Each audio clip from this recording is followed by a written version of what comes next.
সুদীপ যদি 5 কিমি প্রতি ঘন্টার পরিবর্তে 17 কিমি প্রতি ঘন্টা বেগে দৌড়াতেন, তাহলে তিনি আরো 24 কিলোমিটার দূরত্ব অতিক্রম করতে পারতেন। তার দ্বারা অতিক্রান্তের প্রকৃত দূরত্ব নির্ণয় করো।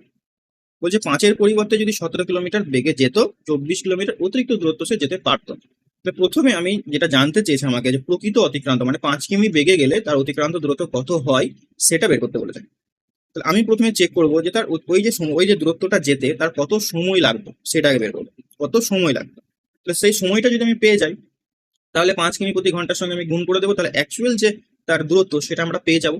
তো সেই সময়টা আমরা কিভাবে বের করছি দেখো, 5 কিমির পরিবর্তে 5 কিমি প্রতি ঘন্টার পরিবর্তে সে 17 কিমি প্রতি ঘন্টায় যাচ্ছে।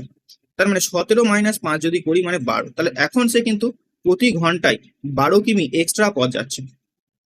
আমি যদি হিসাব করি তোমাকে বলি, 5-এর পরিবর্তে যখন 17-তে যাচ্ছে, তার মানে 1 ঘন্টায় আগে সে 5 কিলোমিটার যেত, এখন সে 1 ঘন্টায় 17 কিলোমিটার যাচ্ছে।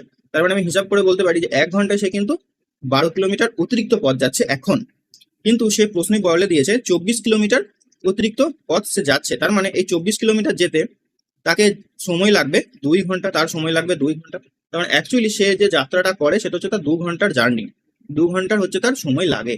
তাহলে অ্যাকচুয়াল তার ডিস্টেন্স দূরত্ব সেটা কত কিলোমিটার হবে? তার অ্যাকচুয়াল গতিবেগ ছিল 5, এখন সে 2 ঘন্টা তার সময় লাগতো, মানে 10 কিলোমিটার।